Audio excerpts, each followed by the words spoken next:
யாராவது உங்களுடைய நியூட் போட்டோஸோ இல்ல உங்களை பற்றி ஒரு அசிங்கமான வீடியோ இந்த லவ் டுடே படத்துல கூட காமிக்கிறாங்கல்ல, ஏதோ ஃபேக் வீடியோ, அது உண்மையான வீடியோ வந்தா கூட பயப்படாதீங்க. சோசியல் மீடியாலயோ சமூக வலைதளத்திலயோ இதெல்லாம் ஒரு 10 நாள் இல்ல 20 நாள் இருக்கும். அதுக்கப்புறம் வேற வீடியோ வந்துடும், எல்லாம் மறந்துடுவாங்க.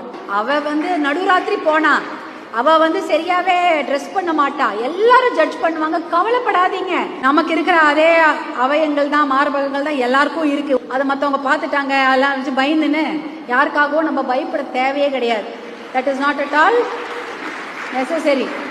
So forget about the stigma, shame, அதெல்லாம் விட்டுடுங்க. நீங்க வீட்டில் உங்க அம்மா கிட்ட சொல்லுங்க, உண்மையா அதுதான் நல்லது. அம்மா கிட்ட சொல்லிங்க, அம்மா கிட்ட அடி வாங்கிக்கோங்க, அவங்க திட்டுனாலும் வாங்கிக்கோங்க. யார்கிட்டயோ போய் கஷ்டப்படுறது வதைப்படுறதை விட அம்மா கிட்ட திட்டு வாங்குறது தப்பே கிடையாது. எல்லாரும் உங்களை ஜட்ஜ் பண்ணுவாங்க. தப்பு ஆயிடுச்சு இல்ல தவறா யாரோ உங்களை சித்தரிச்சுட்டா கூட பயப்படாதீங்க. You have to tell your parents first. அதுவும் அம்மா கிட்ட சொல்லுங்க.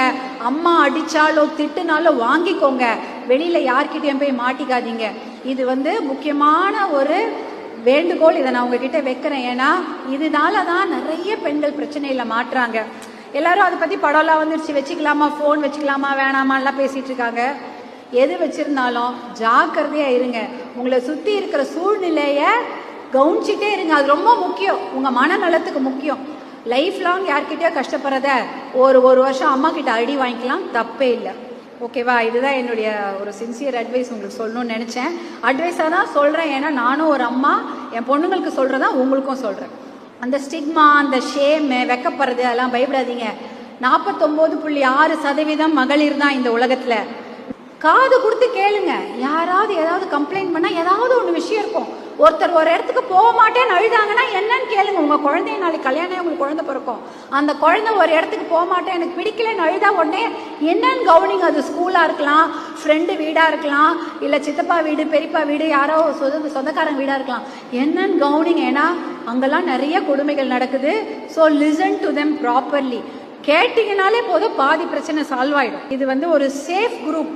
காலேஜா இருந்தாலும் ஒரு சேஃப் குரூப் கிரியேட் பண்ணிக்கோங்க, ஸ்கூலா இருந்தாலும் ஒரு சேஃப் குரூப் கிரியேட் பண்ணிக்கோங்க, குடும்பமா இருந்தாலும் ஒரு சேஃப் குரூப் கிரியேட் பண்ணிக்கிட்டு அந்த குழுக்கள்ல விவாதிச்சுக்கோங்க. நமக்கு என்ன பிரச்சனை இருக்கு, அது எப்படி அதை நம்ம தீர்க்கலாம் என்பதை விவாதிச்சுக்கோங்க. அந்த சேஃப் குரூப் ரொம்ப ரொம்ப முக்கியம்.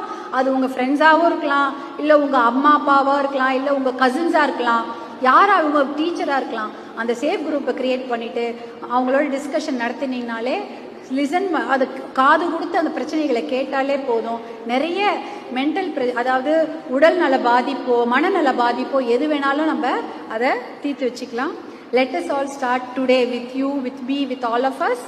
And every life matter, human life matters, women life also matters.